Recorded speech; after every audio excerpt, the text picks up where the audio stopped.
¿Por qué la izquierda es tan sectaria? ¿Por qué personas que se autoproclaman tolerantes, inclusivas y racionales actúan con tanta agresividad hacia cualquiera que piense distinto? ¿Por qué es tan difícil para muchos progresistas criticar a los suyos y tan fácil señalar al adversario como fascista, machista o ultraderecha? Usted sí que es un fascista.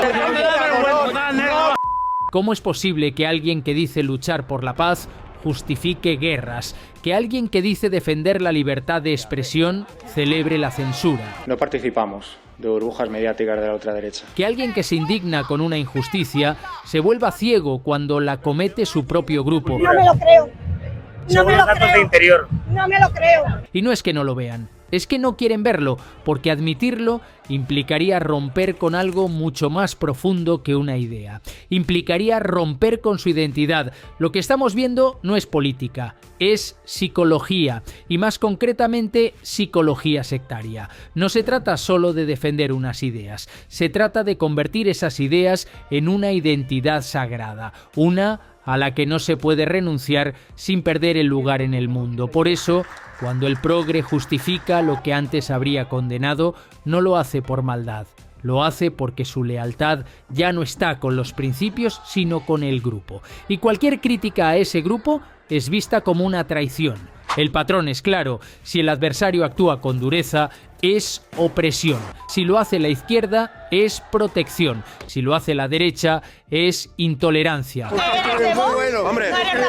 Y uno, desde fuera, observa con incredulidad cómo tantas personas aparentemente cultas, incluso bien intencionadas, pueden sostener contradicciones tan evidentes sin que se les caiga la cara de vergüenza. ¿Cómo lo hacen? La respuesta está en un mecanismo psicológico muy estudiado: el doble rasero.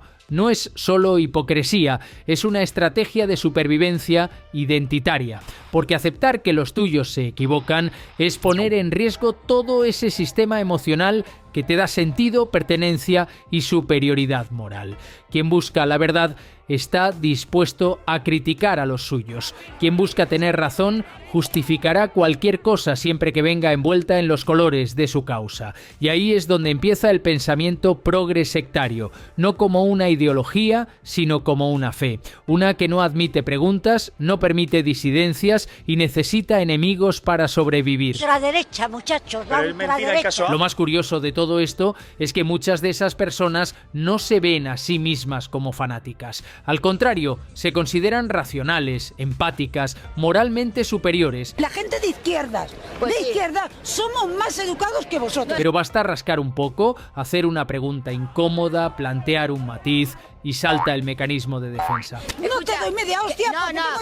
Cuando una persona de izquierdas defiende una injusticia evidente, no siempre lo hace por cinismo. Muchas veces lo hace porque su mente ha sido entrenada por el entorno, por los medios, por el grupo, para proteger su identidad antes que la verdad. No es un fallo de lógica, es una estrategia psicológica. Y los que manejan el relato lo saben. A mediados del siglo XX, el psicólogo Leon Festinger formuló un concepto clave para entender este fenómeno: la disonancia cognitiva.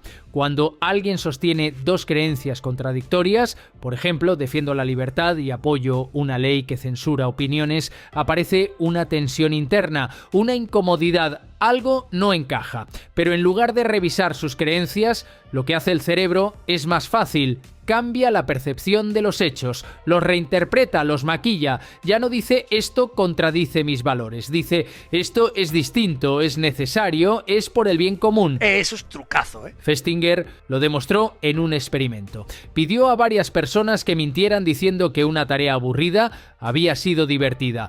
A quienes les pagó mucho por mentir no les afectó, pero a quienes les dio solo $1, su cerebro tuvo que justificar la mentira de otra forma, y muchos terminaron convenciéndose de que en realidad la tarea no fue tan mala, porque como no podían justificar la mentira externamente, la justificaron por dentro, y eso es lo que hace la mente progresista ante la contradicción: convierte la censura en protección, la violencia en autodefensa, la manipulación en pedagogía. No lo hacen por maldad, lo hacen porque reconocer la verdad sería demasiado doloroso. Duro.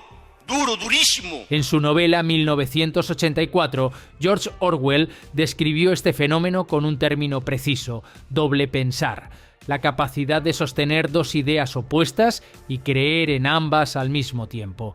La guerra es paz. La libertad es esclavitud.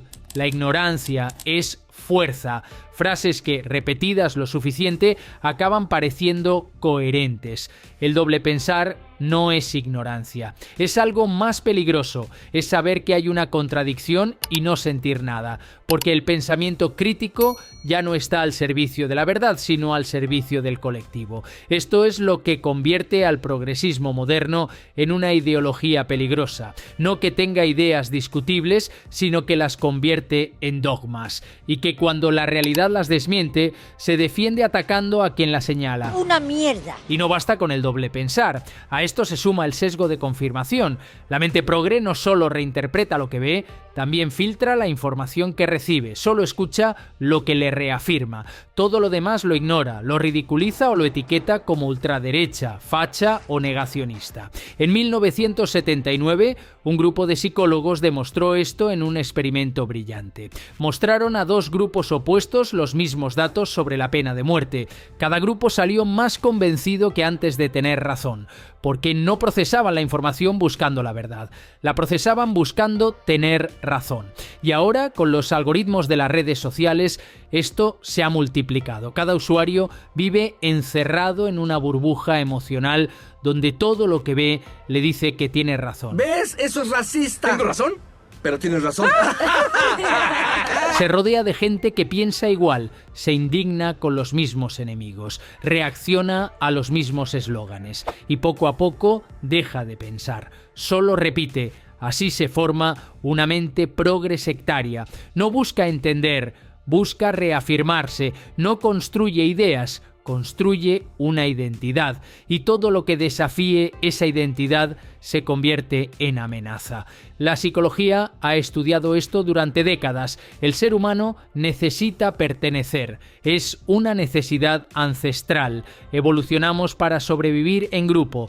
En el Paleolítico, ser expulsado de la tribu equivalía a la muerte. Hoy no hay lobos ni cavernas, pero la dinámica emocional es la misma. Lo que llamamos identidad política muchas veces no es más que una nueva forma de clan, un grupo con su lenguaje, sus símbolos, sus rituales y sus enemigos, y quien desafía las normas del grupo lo paga. Jonathan Haidt, en su libro The Righteous Mind, lo explica con una claridad brutal. Nuestras intuiciones morales no son racionales, son emocionales, rápidas, instintivas, y la razón viene después, no para buscar la verdad, sino para justificar lo que ya sentimos. No pensamos como jueces, pensamos como abogados, defendemos a nuestra tribu como si fuera inocente por defecto. Por eso, cuando un líder de izquierdas comete un abuso, su gente no lo abandona, lo defiende, no porque estén de acuerdo con lo que ha hecho, sino porque necesitan proteger su identidad. Y si para eso tienen que mirar hacia otro lado, relativizar, echarle la culpa al contexto o al enemigo externo, lo hacen. La ideología no se analiza, se justifica, se sacraliza, y todo lo que la contradiga se convierte en herejía.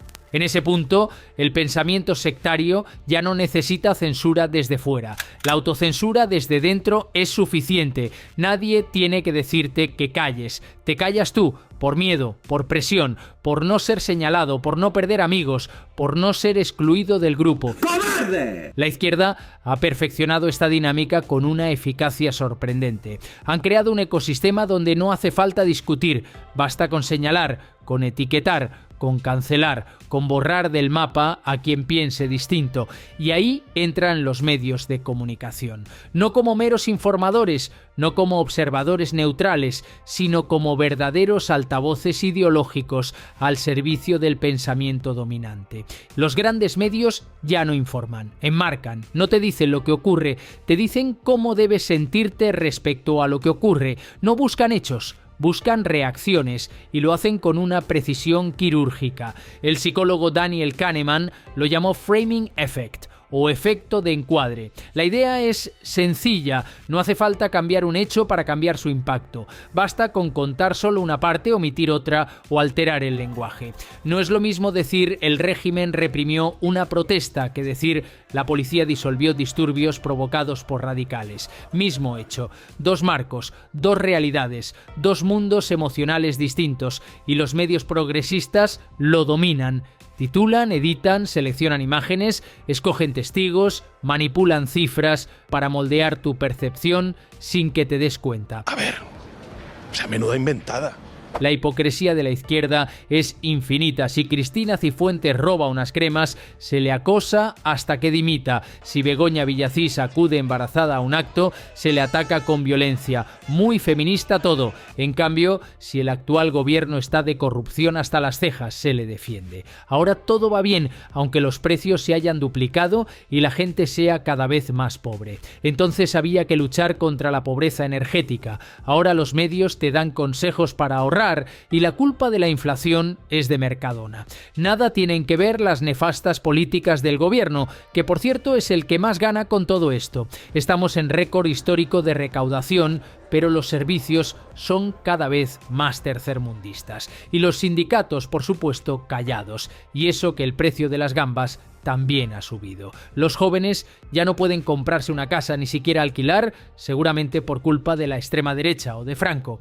La ocupación campa a sus anchas, pero hay que ilegalizar a Desocupa. Aznar fue el que hundió el Prestige, pero Pedro Sánchez no tiene ninguna culpa en la gestión de la riada de Valencia. Yo estoy bien. La culpa es de Mazón, por supuesto, solo de él. Su sanchidad tampoco tiene nada que ver con el apagón. La gente se divirtió mucho y al gobierno ni siquiera le hizo falta poner una excusa. Nunca podría suceder, decían, eso era un bulo. Un gran bulo. Ayuso tuvo toda la culpa de los muertos en las residencias durante el COVID. Sí, por lo visto solo murieron en Madrid 7.291, así se llama el documental que han hecho. Los protocolos de la vergüenza les llaman porque, claro, tienen que poner nombres fáciles de recordar para que la secta izquierdista pueda repetirlos sin pensar demasiado hasta que se convierta en verdad. Así no hacen falta argumentos, es mucho más fácil una o dos palabras y repetirlas hasta la saciedad. A esto se le llama principio de orquestación de la propaganda nazi. Métodos de propaganda que los medios actuales siguen al pie de la letra y que la borregada se traga sin pensar. ¡Una polla! En 1928, Edward Bernays, sobrino de Freud y pionero de la propaganda moderna, escribió un libro que hoy sigue siendo una hoja de ruta para la manipulación. Propaganda. Allí defendía que las masas eran demasiado manipulables para gobernarse solas, que debía haber una élite que dirigiera la opinión pública sin que ésta lo notara. Bernays no solo trabajó con marcas, también asesoró gobiernos, dictaduras, campañas políticas y su gran legado no fue vender productos. Fue el diseño del consentimiento, conseguir que las personas acepten una idea como suya sin saber que ha sido sembrada cuidadosamente desde fuera. Hoy esa semilla crece en cada telediario, cada noticiero, cada programa de opinión y muchos periodistas ni siquiera son conscientes, repiten lo que toca, reproducen el relato, viven dentro de la misma burbuja ideológica que alimentan. Unos años después, Joseph Goebbels llevó esa lógica al extremo. Como ministro de propaganda del régimen nazi, perfeccionó el arte de usar el lenguaje como arma. Su frase más conocida lo resume todo: una mentira repetida 1000 veces se convierte en verdad.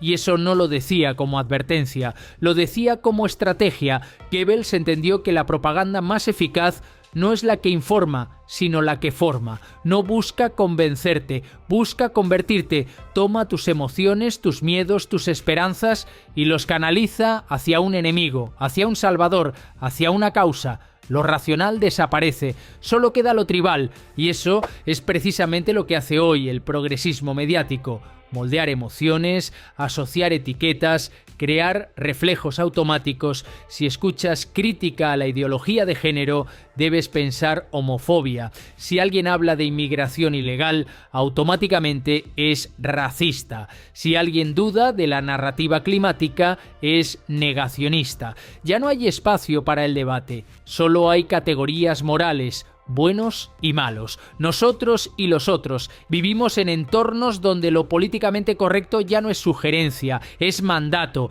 y donde apartarse del discurso dominante, aunque sea con argumentos, con respeto, con matices, te convierte automáticamente en sospechoso. Lo decía Nietzsche. El individuo ha luchado siempre para no ser absorbido por la tribu, pero a veces perder con la tribu parece más seguro que tener razón en solitario.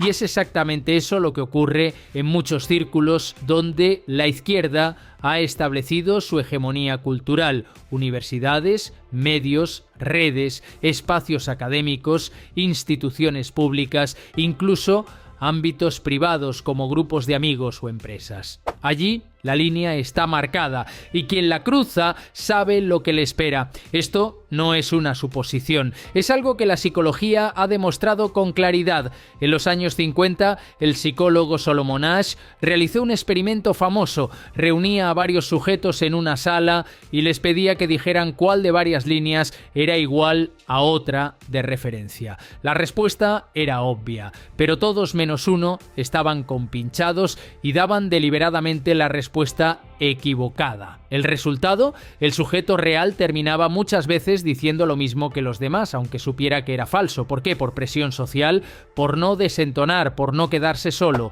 Años después, Stanley Milgram llevó esto aún más lejos. Su experimento demostraba que personas normales podían obedecer órdenes crueles si se lo pedía una figura de autoridad.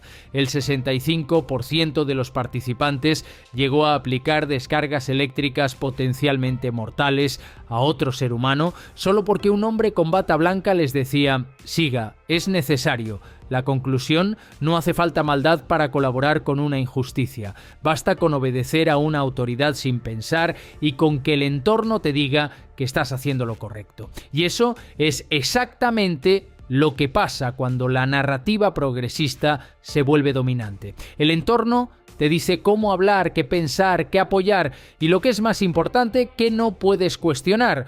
Cuando una injusticia ocurre frente a ti pero nadie la denuncia, tiendes a asumir que no es tan grave.